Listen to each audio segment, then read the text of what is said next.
जय श्री कृष्णा। मेरा नाम ज्योति है और मैं हूँ अभी एम्स्टर्डम में। अभी मैं आई हूँ डैम स्क्वायर में। ये एक एम्स्टर्डम सेंट्रल के पास एक जगह है, बड़ी फेमस सी जगह है। यहाँ पे मदाम तुसाद जो म्यूज़ियम है, जहाँ पे सारी फेमस सेलिब्रिटीज़ के स्टैचू लगे हुए हैं, बैक स्टैचू वो है। ये रहा सामने।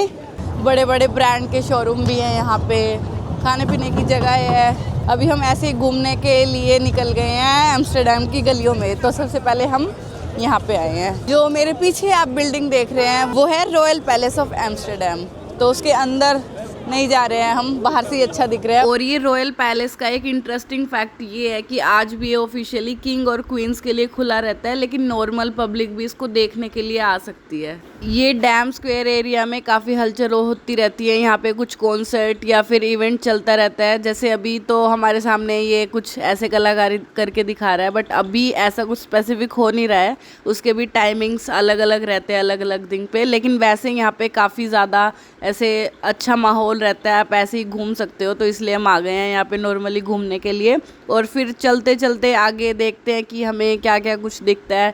ये यहाँ की बिल्डिंग्स है, घर है और सब कुछ एक जैसा दिखता है वैसे यहाँ पे जो इनका स्ट्रक्चर है, लेकिन काफ़ी अच्छा लगता है। मतलब ये पहचान है एम्स्टर्डम की। वैसे मुझे यूरोप में घूम के ऐसा तो फील आता ही है कि आप नॉर्मली भी रोड पे निकल जाओ घूमने के लिए, अगर आप कुछ एक्टिविटी भी नहीं कर रहे हो ना, तो भी आपको ऐसा नहीं लगता है कि कुछ अरे यार कुछ मिस हो रहा है। आप वैसे ही नॉर्मली भी घूम रहे हो तो बहुत अच्छा लगता है। मतलब लाइवली काफ़ी माहौल रहता है। और बीच बीच में कुछ स्ट्रीट परफॉर्मेंस कुछ वो तो चलते रहते हैं, वो अलग है ही है। और ये चलते चलते हम आ गए हैं एम्स्टर्डम सेंट्रल के पास। तभी आपको देखना इतनी सारी एकदम भीड़ दिखाई दे रही है। यहाँ पे काफ़ी सारी रेस्टोरेंट और होटल्स और खाने पीने की जगहें हैं। और शाम का टाइम हो गया है, इसलिए हम भी खाने के लिए निकल पड़े हैं, कुछ ढूंढने के लिए।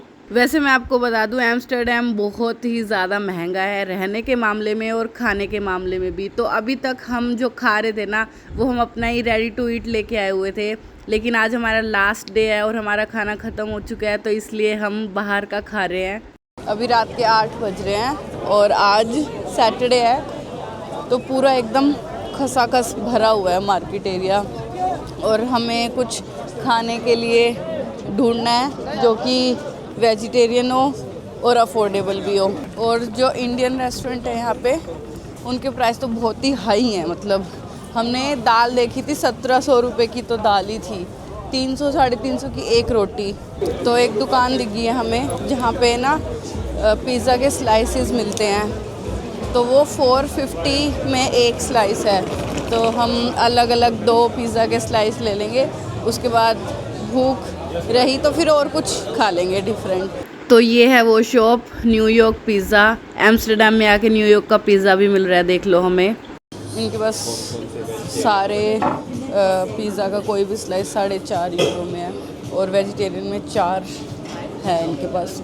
तो हमने 2 पिज़्ज़ा के स्लाइस ले लिए हैं, जो भी उसने बताया था वही ले लिया हमें, क्योंकि बस एक जो वेजिटेबल वाला था वही अलग लग रहा था, बाकी 3 सेम ही लग रहे थे जो वेजिटेरियन में ऑप्शंस थे वो। और पिज़्ज़ा चाहे यहाँ का हो और चाहे इंडिया का, सूखा ना गटका नहीं जाता, तो इसलिए ये ले लिया। कोक तो कोका कोला, थम्स अप ये सब मुझे अच्छी नहीं लगती। कोल्ड ड्रिंक ऐसे मुझे अच्छी लगती नहीं है, तो जो ठीक लगती है वो ये फैंटा है। तो यहाँ पे भी चलो अच्छा है, फैंटा थी तो फैंटा ले ली। देखते हैं हमारा पिज़्ज़ा आएगा कैसा होता है वो पिज़्ज़ा। तो पिज़्ज़ा के स्लाइस आ गया गरम गरम। भूख लग रही है ना, तो मुँह में पानी आ रहा है देख के। पिज़्ज़ा देखने में तो काफ़ी अच्छे लग रहे हैं। हम अपनी ओरिगेनो यूज़ नहीं कर रहे हैं, इनका डब्बा ले लिया हमने, ये खाएंगे हम। कितनी सारी निकलेगी ये, तो थोड़ी डालनी पड़ेगी, कैसे डलेगी। चीयर्स।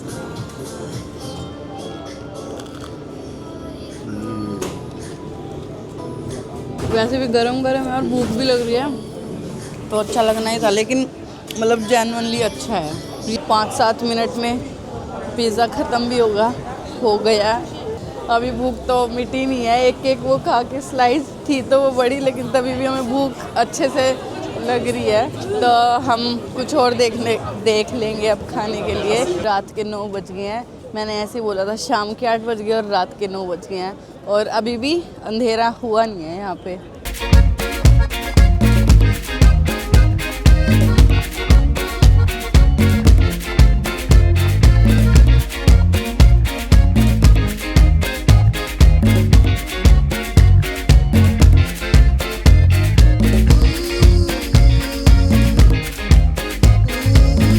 ये मेरे पीछे लाइन लगी हुई है जो, वो एक फेमस चीज़ के लिए है। यहाँ पे फ्राइज़ मिलते हैं, फेमस फ्राइज़, ये होलैंड नंबर 1 फ्राइज़।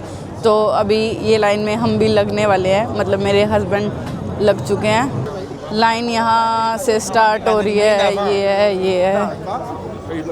ये लाइन में मेरे हस्बैंड खड़े हुए हैं और हमारा नंबर आने में अभी भी 10 मिनट तो लगेंगे। देखते हैं कैसी फ्राइज़ होगी जो नंबर 1 फ्राइज़ है यहाँ की। इनके पास स्मॉल, मीडियम, लार्ज साइज़ हैं, तो हम मीडियम वाला ले रहे हैं। और उसके बाद मेन होता है मेयोनीज़ या सॉस जो भी है, वो काफ़ी सारे ऑप्शंस हैं, तो हमें समझ नहीं आ रहा था खुद से डिसाइड करने में, तो हमने ये लेडी से पूछ लिया है जो इसका पसंदीदा है। बाकी देखते हैं ट्राई करके कैसा होगा। हमने ये मीडियम वाली ली है और इसमें पता नहीं कौन सी थी, जूपीज पता नहीं कोई सॉस, यूपी सॉस। वो लेडी से पूछा था हमने कि कौन सी वाली फेमस है, वो बोली मुझे तो ये पसंद है, तो हमने कहा ठीक है आप वही वाली दे दो। जो भी ये सॉस थी, यूपी सॉस, बड़ी मीठी मीठी सी है, फ्राइज़ के साथ अच्छी नहीं लग रही। ये सॉस जो है ना, वो अलग से 1 यूरो की डलवानी है, कोई भी मनपसंद। और जो ये मीडियम फ्राइज़ दिया है, ये 6.9 यूरो का दिया है कुछ। तो हमने इस पर एक मसाला रखा हुआ था साइड में, वो छिड़क लिया। हम दोनों जने बिल्कुल फुल हो गए हैं फ्राइज़ खा के, पेट भर गया बिल्कुल। मीडियम इतनी ज़्यादा थी, शुक्र है लार्ज नहीं ली, मतलब अगर पेट ना भरना हो तो स्मॉल भी बहुत रहेगी।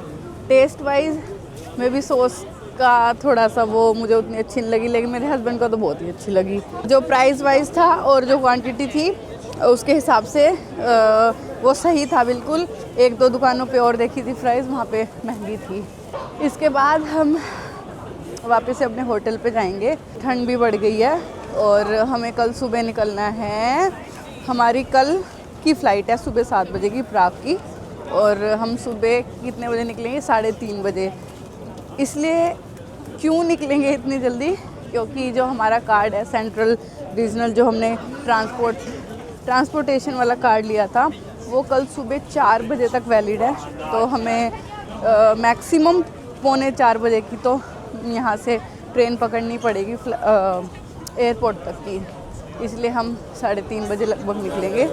यहाँ पे हमने हमने फुल 3 दिन बिताए हैं और मैक्सिमम जितना घूम सकते थे घूम लिया है। और जो हमारा लोकेशन है होटल का, वो भी काफ़ी अच्छा था, सेंट्रल में ही है। वैसे एम्स्टर्डम वैसे ही सुंदर है, दिन में तो अच्छा लगता ही है, लेकिन मुझे लगता है रात में थोड़ा ज़्यादा अच्छा लगता है। ये लाइट वाइट है ना, तो इनकी वजह से थोड़ा ज़्यादा अच्छा लगता है। बस ये है कि रात को थोड़ी सी ठंड बढ़ गई है, लेकिन घूमने में काफ़ी अच्छा है, ऐसे ही निकल जाओ। और हम 3 दिन से रुके हुए हैं यहाँ पे, तो रात को भी उतनी ही भीड़ रहती है यहाँ पे जितनी दिन में रहती है। तो ये थे सारे एम्स्टर्डम के व्लॉग। इसके बाद हम कल प्राग जाएंगे, तो वहाँ से व्लॉग की स्टार्टिंग होगी। और आपको एम्स्टर्डम में आप घूमने के लिए आए हैं, आपको कुछ इन्फॉर्मेशन चाहिए हो, जितनी बेस्ट पॉसिबल इन्फॉर्मेशन है आप मुझे कमेंट करके पूछ सकते हैं। ऐसी ही वीडियो और भी आएंगी, और अब तक जितनी वीडियोज़ आई हैं आपको पसंद आई है तो आप लाइक तो कर ही दो, वो तो फ्री है ही है। सब्सक्राइब भी कर देना, वो भी फ्री है। और अपने दोस्तों को भी भेज देना, उसमें भी पैसे नहीं लगते हैं। तो मेरे चैनल को सब्सक्राइब करो, सपोर्ट करो, ताकि मैं और भी घूम सकूं और आपको अच्छे अच्छे व्लॉग्स दिखा सकूं। तो मिलेंगे कल नहीं, नेक्स्ट व्लॉग में। तो तब तक के लिए बाय।